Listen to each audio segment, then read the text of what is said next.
নমস্কার বন্ধুরা, বুলার হেসেল অ্যান্ড ব্লগসে সবাইকে স্বাগত জানিয়ে আজ বানিয়ে দেখাবো ঠাকুর বাড়ির একটা বিখ্যাত রান্না, মোরলা মাছের বাটি চচ্চড়ি। চলো দেখে নিই কথা না বাড়িয়ে। এখানে আমি প্রায় 300 গ্রাম মতন মোরলা মাছ, দেখতেই পাচ্ছ কতটা ছোট ছোট এই মাছগুলো। আর এগুলো কাটাও কতটা কষ্টসাধ্য ব্যাপার। যদিও এগুলোকে কাটা হয়ে গেছে, ধুয়ে জল ঝরিয়েও নেওয়া হয়ে গেছে। এবার আর কিচ্ছু নয়, যদিও মোরলা মাছের বাটি চচ্চড়ি, কিন্তু আমি একটা রান্না করবো আজকে কড়াইতে রান্না করতে বেশি সুবিধে বলে আমি একটা কড়াই নিয়ে নিয়েছি, আর তার মধ্যে দুটো মাঝারি সাইজের পেঁয়াজকে এরকম স্লাইস করে নিয়েছি এবং হাত দিয়ে একটু ভালো করে চটকেও নিচ্ছি। সঙ্গে দুটো টমেটোকেও এরকম লম্বা লম্বা করে কেটে নিয়েছি এবং পেঁয়াজ আর টমেটোগুলোকে খুব ভালো করে একটু মেখে নিচ্ছি, সঙ্গে স্বাদ মতন লবণ আর অল্প একটু হলুদের গুঁড়ো দিয়ে। ভালো করে এটা মেখে নেওয়ার পর এর থেকে যে জলটা বেরোবে সেটা দিয়েই আমাদের কিন্তু রান্নাটা হবে। আর এই রান্নাটা করা কতটা সহজ, রেসিপিটা পুরোটা দেখো। এখানে আমি বেশ সুন্দর কালারের জন্য প্রায় 1 থেকে 1.5 চামচ মতন কাশ্মীরি লঙ্কার গুঁড়ো ব্যবহার করলাম।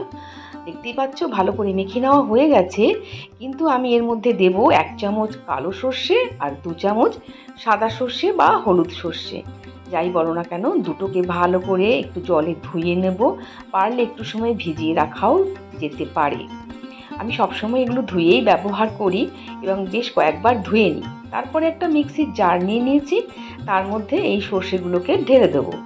সঙ্গে আমি প্রথমেই কিন্তু এটা জল দিয়ে পেস্ট করব না, আগে একটু গুঁড়ো করে নেব, তারপরে এটাকে জল দিয়ে বাটবো। দিয়ে দিলাম 3-4টে কাঁচা লঙ্কা আর সামান্য পরিমাণে অল্প লবণ। লবণ যেহেতু আমি পেঁয়াজের সঙ্গে মেখেছি সেটা বুঝে দেবে। এবারে চলো একটু গ্রাইন্ড করে নিই এটাকে। এবারে নিয়ে চলে এসেছি গ্রাইন্ড করে। এবার এর মধ্যে পরিমাণ মতন জল দিয়ে এটাকে একটা মিহি পেস্ট বানিয়ে নিতে হবে।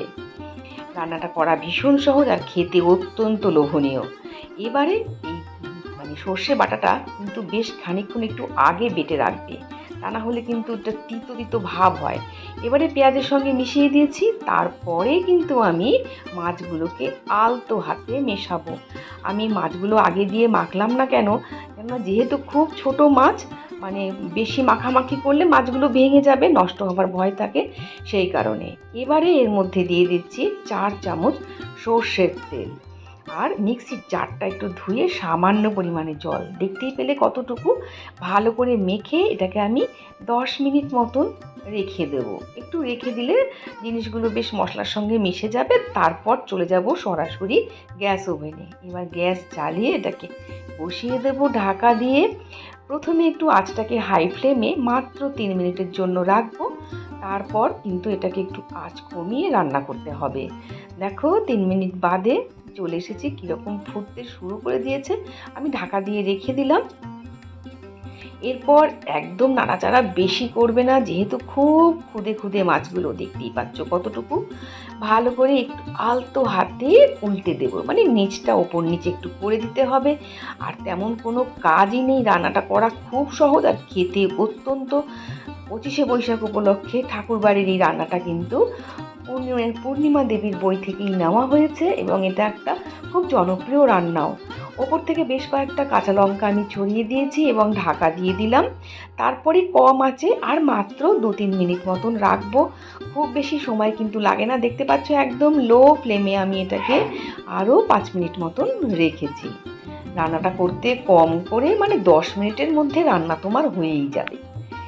এবারে দেখো চলে এসেছি, হয়ে গেছে পুরো রান্নাটাই কমপ্লিট। কিন্তু এবার শেষে আমি আরও একটু সর্ষের তেল এর মধ্যে অ্যাড করব। যেহেতু সর্ষে বাটা যে কোনো রান্না বা এটা কিন্তু ভাপা বাটি চচ্চড়ি যাই বলো না কেন, এটা কিন্তু তোমরা ইচ্ছে হলে এরকমভাবে টিফিন বক্সে ভরেও জলে ভাপিয়ে নিতে পারো। আমি অত ঝামেলায় না গিয়ে একেবারে কড়াইটার মধ্যেই বসিয়ে দিয়েছি আর টেস্ট করে দেখেও নিলাম যে সমস্ত নুন ঝাল ঠিক রয়েছে কি না। এবারে আমি 1 চামচ ওপর থেকে সর্ষের তেল ছড়িয়ে দিচ্ছি। তারপরে আমি একটা ইনগ্রেডিয়েন্টস এখানে অ্যাড করছি, এটা হচ্ছে গন্ধরাজ লেবুর পাতা। এটা সম্পূর্ণ আমার অ্যাডিশন, এটা কিন্তু পূর্ণিমা দেবীর বইতে নেই। আমার এটা ভীষণ গন্ধটা ভালো লাগে বলেই আমি দিয়েছি। যাদের কাছে থাকবে দেবে, না থাকলে দেবে না। তবে রান্নাটা কিন্তু তোমরা এর মধ্যে আলু মিশিয়েও করতে পারো। যেহেতু আমাদের পরিবারে ক্যান্ডিডেট কম, তাই আমি সম্পূর্ণ রান্নাটাই মাছ দিয়েই করেছি এবং পূর্ণিমা ঠাকুরের বইতে কিন্তু শুধু মাছের কথাই রয়েছে। যাই হোক, গরম গরম আবার ভাত দিয়ে খেয়ে নেবার পালা।